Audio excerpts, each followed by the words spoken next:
Hi guys, in this video we're going to talk about the elections in Bolivia that have reversed the results of the military coup last year. Democracy restored. 1 year ago, Bolivia was facing a disputed election when President Evo Morales was forced to step down by the military in a de facto coup. This action only plunged Bolivia into a period of political polarization and chaos. Now, 1 year later, fresh elections have been held and the party of Evo Morales has won the elections in an even more convincing victory than last year, despite having been ousted from power.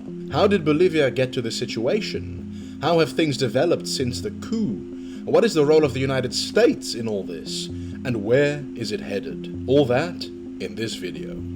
Just before we start, don't forget to subscribe for more political analysis videos every week and hit that bell notification while you're at it. The left-wing MAS party of ousted President Evo Morales has scored a whopping 52% of the vote with its new candidate, Luis Arce, winning an outright majority and avoiding the need for a runoff election. This is almost surprising as the coup last year was justified on the grounds that Evo Morales had rigged the election in his favor and had no popular support. On top of that, in the last 12 months of the presidency of interim president Jeanine Anez has seen violent political polarization and dozens of MAS party activists arrested, Evo Morales chased out of the country, and elections postponed twice amidst the coronavirus. To understand all this, we have to go back to the presidency of Evo Morales. Evo Morales was the country's first indigenous president in a country that is majority indigenous.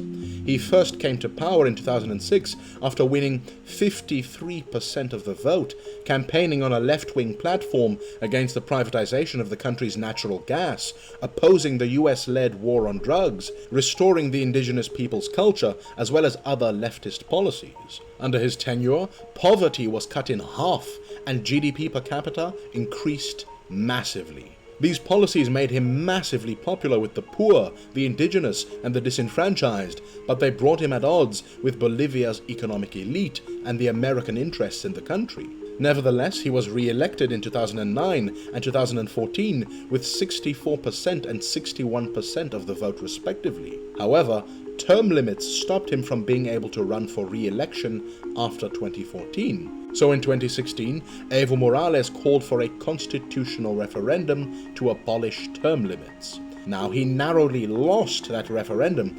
48.7% to 51.3%. Despite the result, however, the Supreme Electoral Tribunal of Bolivia ruled that term limits were in fact illegal, and so Evo Morales would be allowed to run for another term. In other words, Evo Morales' candidacy in the 2019 elections was perfectly legal but extremely shady.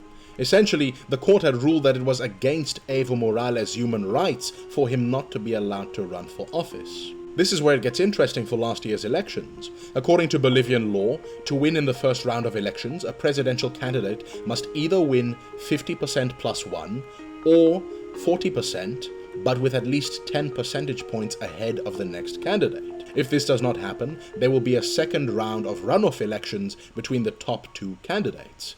Keep this in mind. So the Organization of American States, the OAS, which observes elections across the Americas, recommends that countries release preliminary results on the day of the election before releasing the final results later.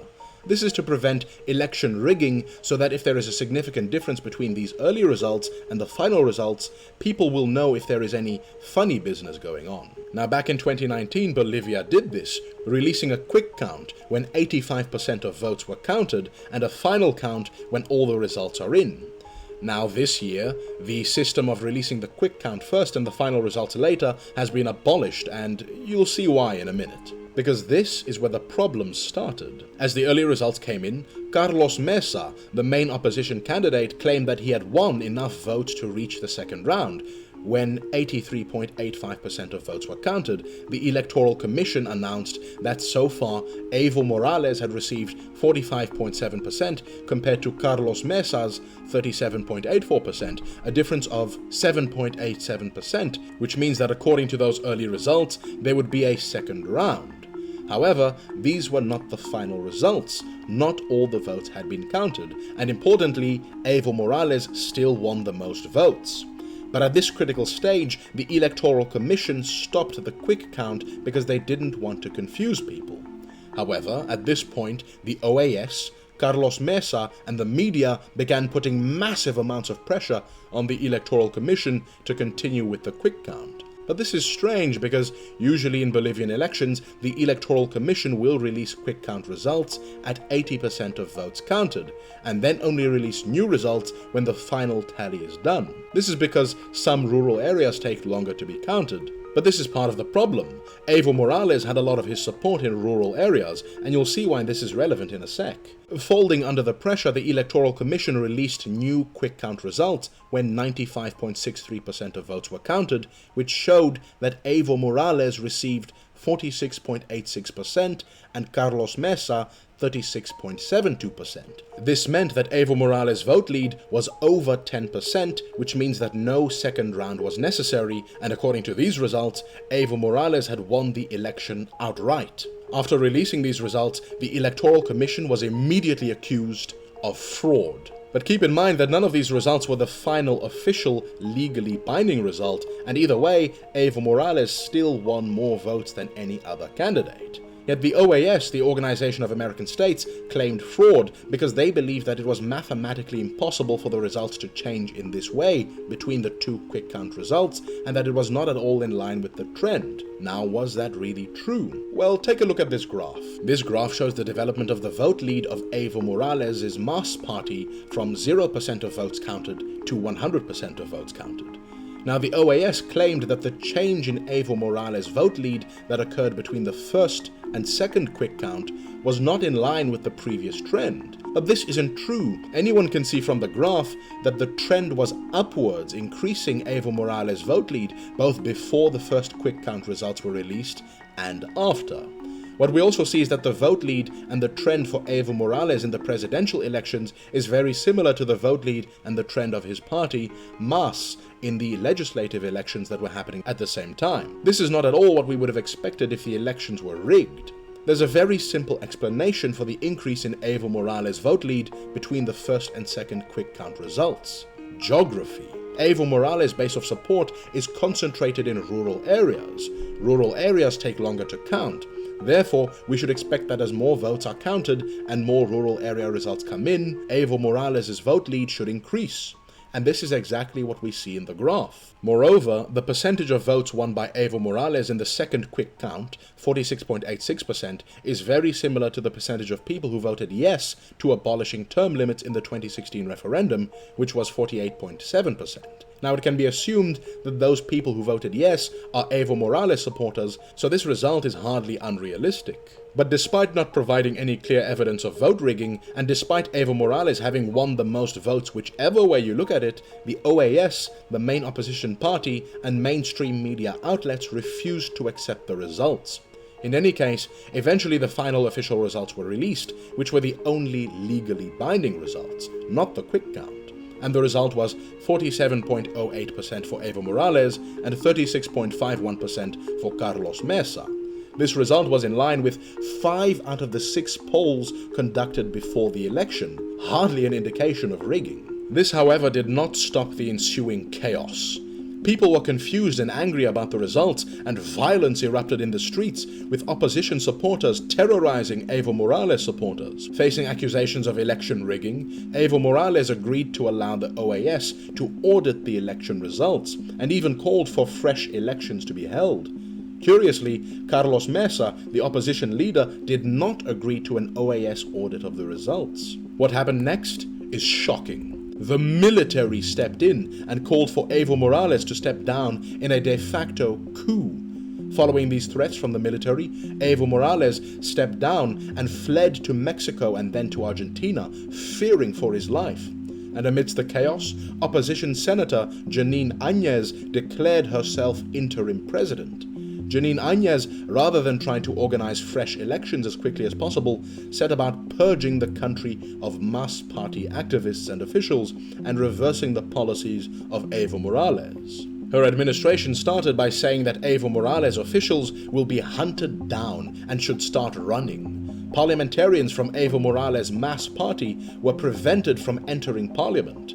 Anez then replaced the entire military high command and issued a presidential decree legalizing the deployment of the military against protesters and giving them immunity from prosecution. With these new powers, the military was sent in against protesters and many were shot while being branded as terrorists. When journalists tried to report this, the Minister of Communication threatened journalists, accusing them of being traitors, and a group of Argentine journalists were attacked and forced to flee the country. Meanwhile, Evo Morales was charged with sedition and terrorism. And then, her government began privatizing the industries that had been nationalized under Evo Morales.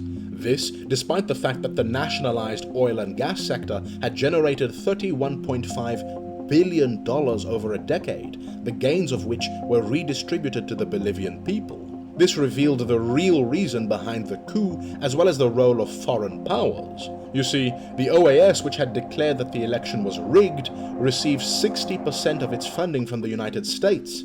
The United States has a long history of toppling leftist democratically elected governments in Latin America and supporting military coups. Bolivia is no exception. Both President Trump and Republican Senator Marco Rubio voiced their opposition to Evo Morales' presidency before and after the election results. In fact, Marco Rubio tweeted that the elections were rigged before the official results came out. Indeed, throughout his presidency, Evo Morales has threatened American interests in Bolivia. He defended coca growers and kicked the DEA out of Bolivia, and he has made moves to partially nationalize the Bolivian gas industry, which is mainly controlled by American companies. Therefore, it hardly seems surprising that the US could use its influence within the OAS to paint the results as rigged and oust Evo Morales and his party from power. In fact, even the New York Times, which initially supported the coup, was forced to admit that the OAS did in fact release a flawed report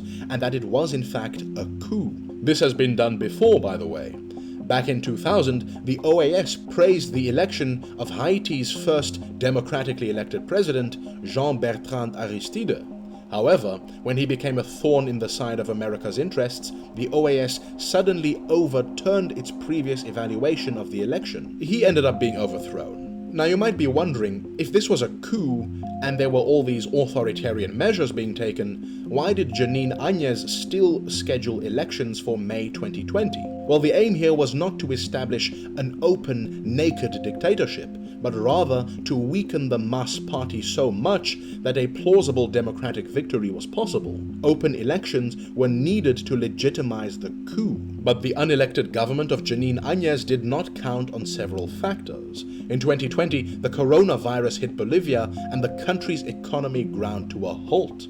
What little popularity Anez might have had evaporated, and Bolivians increasingly turned toward the mass party, which had given Bolivia 14 years of economic prosperity. On top of that, the mass party still controlled the Bolivian Senate, allowing it to exercise some influence. It quickly became clear that the elections had to be postponed due to the pandemic, and they were rescheduled first for September and then for October. In the run-up to the vote, it became clear that the Mass Party candidate, Luis Arce, who had been Evo Morales' economy minister, was in the lead, though not enough to secure a victory in the first round. This prompted Jeanine Anez to drop out of the race in order to rally the right-wing vote behind Carlos Mesa, but to no avail. Even in the face of an authoritarian political climate, even against the interests of the United States, they did not take into account that maybe, just maybe, the Bolivian people had had enough. An outright majority has voted for the Mass Party,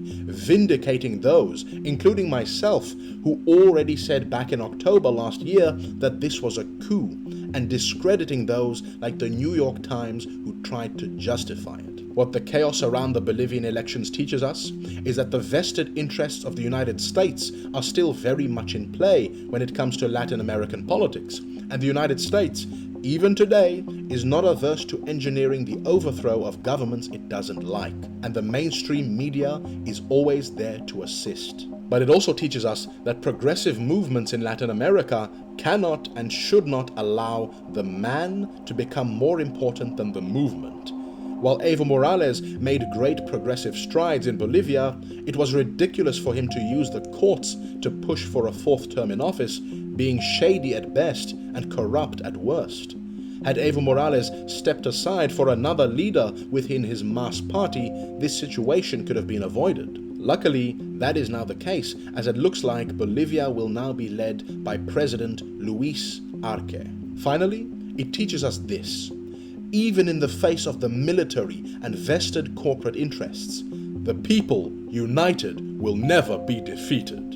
To learn about the rise of authoritarianism in another Latin American country, check out my video on Bolsonaro, Brazil, and the coronavirus. Thank you to my Patreons for making this video possible. Like, share, and subscribe, because this was my take.